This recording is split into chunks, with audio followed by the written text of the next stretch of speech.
Bonjour et bienvenue dans Je veux apprendre, le programme radio d'enseignement du calcul, de la lecture et de l'écriture partout où vous vous trouvez. Je suis Monsieur Badi, votre enseignant. Et je suis Mariama, une élève comme vous. Bienvenue dans la leçon 11 de nos leçons de calcul. Comme des écoles dans notre région n'ont pas pu rester ouvertes, Mariama et moi-même sommes ici pour présenter des leçons de calcul aux classes de CM1 à la 6e. Les leçons de calcul sont diffusées tous les jours. Tous ceux qui ont des compétences de base en arithmétique peuvent participer. Cela signifie que vos amis, frères et sœurs et vos parents ou tuteurs peuvent participer. Tout à fait. D'ailleurs, j'encourage vivement les parents ou adultes à être présents pendant ces leçons qui ne durent que 15 à 20 minutes environ. Mes chers auditeurs, ne vous inquiétez pas si les adultes ne peuvent pas être là. Toutes nos leçons sont faites pour que les apprenants puissent les suivre tout seuls. Tout ce dont vous avez besoin, c'est l'envie d'apprendre. Il sera également utile d'avoir un cahier et de quoi écrire. Comme ça, vous pouvez prendre des notes, faire des exercices et conserver tout votre travail au même endroit.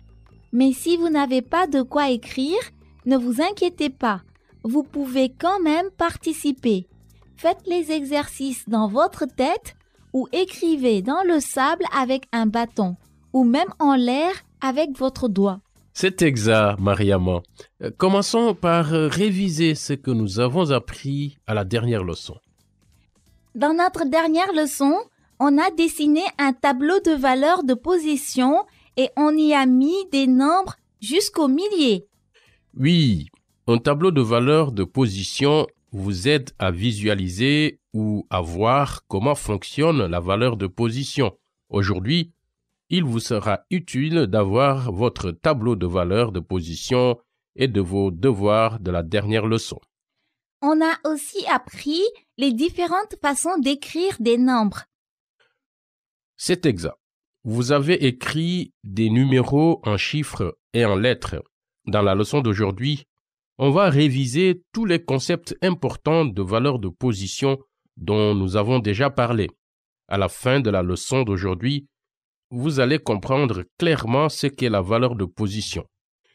Vous allez aussi pouvoir trouver la valeur de position des chiffres dans tous les nombres, jusqu'aux milliers. Mais d'abord, nous allons vous révéler le mot mystère, C'est un mot qui est un ordre. Il a 3 syllabes. Cet ordre vous dit de ne pas bouger ou de ne pas vous approcher de quelque chose. Une phrase avec ce mot mystère est « Quand vous voyez un risque ou avez l'impression qu'il y a un risque ou une situation dangereuse, vous devez vous… » Auditeur, qu'avez-vous trouvé? Dites le mot à voix haute. Le mot mystère est éloigné.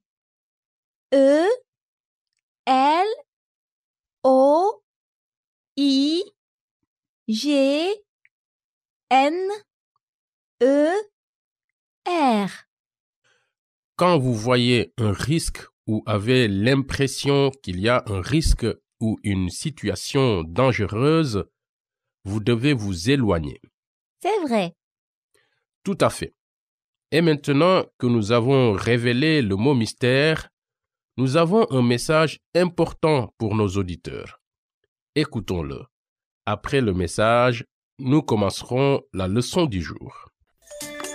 Chers parents, chers auditeurs, l'ignorance est un frein au développement et à l'épanouissement.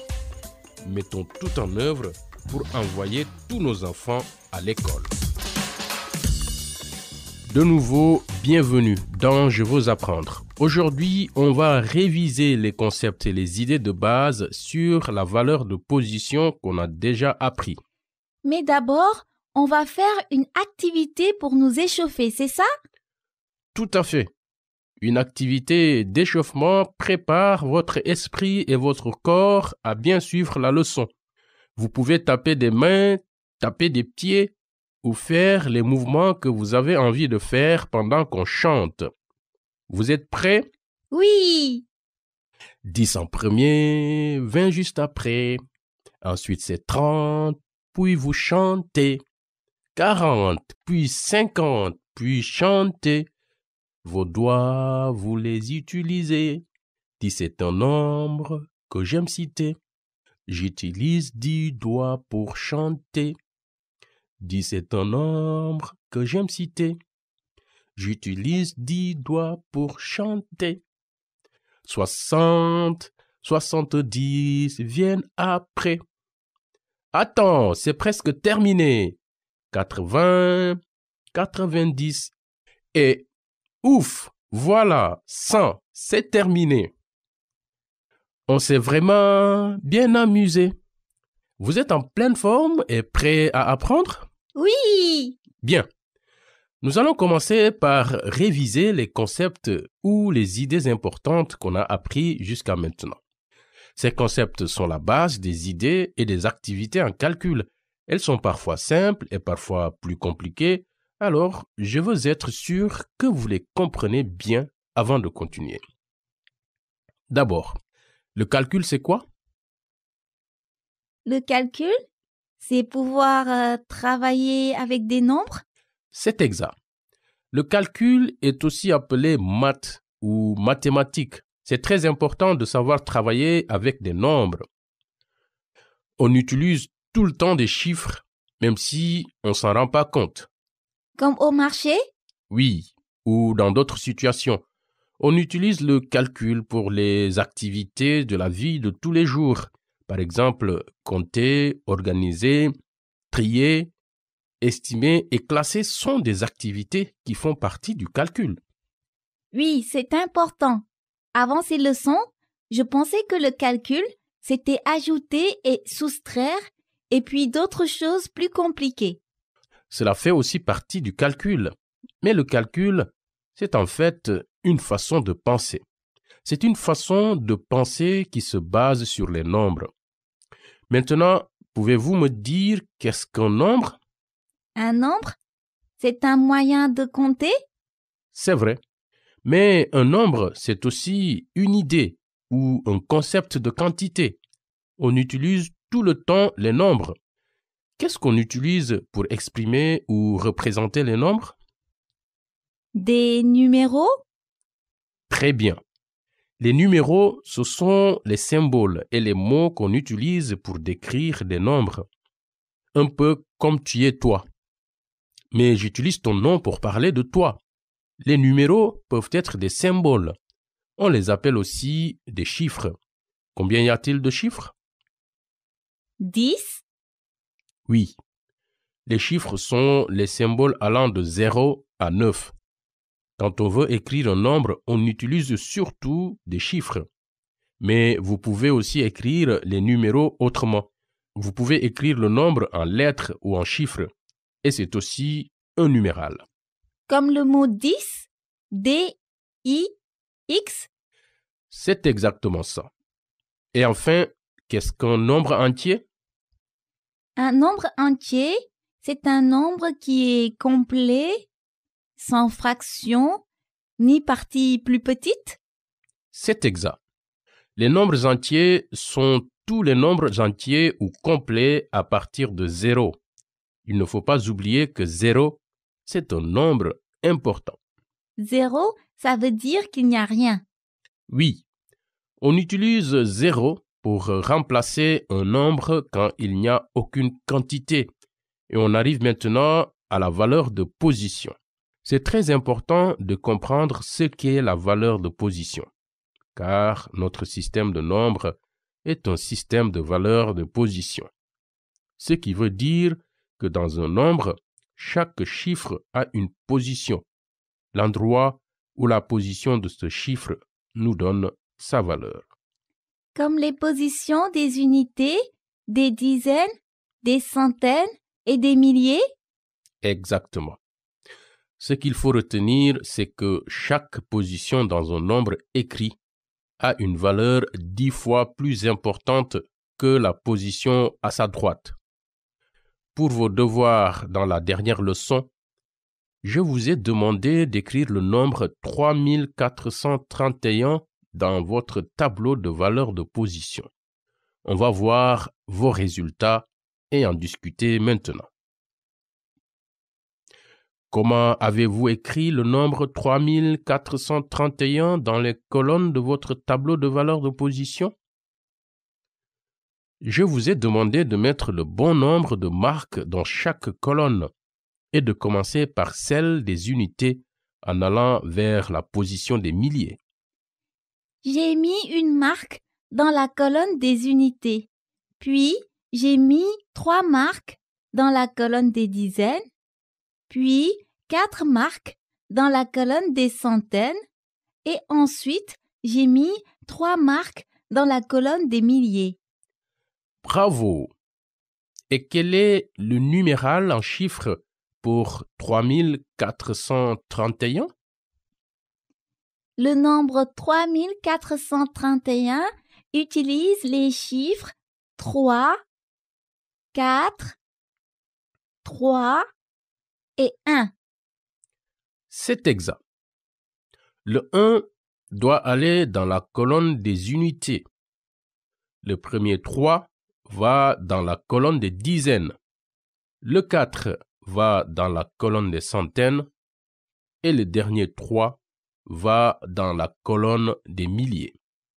Et comment est-ce qu'on écrit le nombre 3431 en lettres? C'est 3431. C'est exact. 3.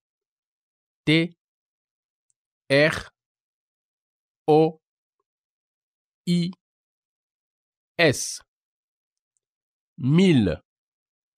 M, I, L, L, E. 4. Q, U, A, T, R, E. 100. C, E, N, T. 30. T, R, E, N, T, E. Et E. E, T. 1, U, N. On va faire un autre problème. D'accord. Quel est le nombre composé de 9 milliers, 7 centaines, 8 dizaines et 1 unité? 9781. Oui. Et comment ça s'écrit en chiffres?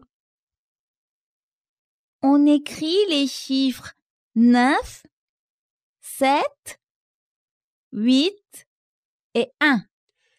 C'est exact. Et en lettres, c'est 9781. Merci, Monsieur Badji.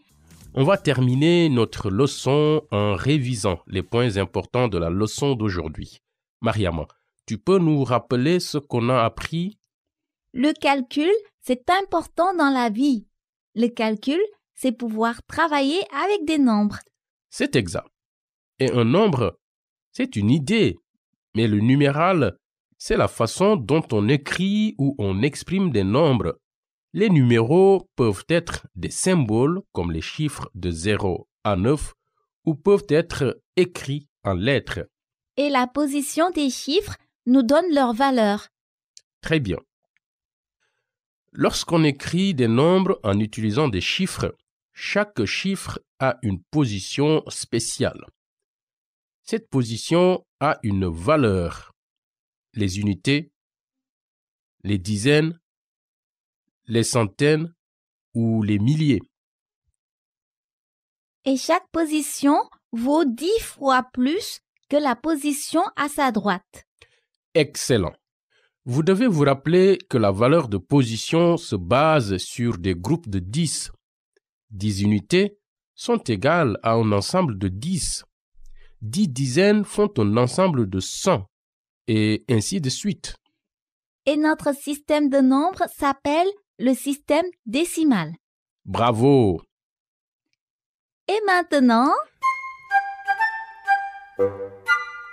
C'est l'heure de notre mot mystère. À toi, Mariama.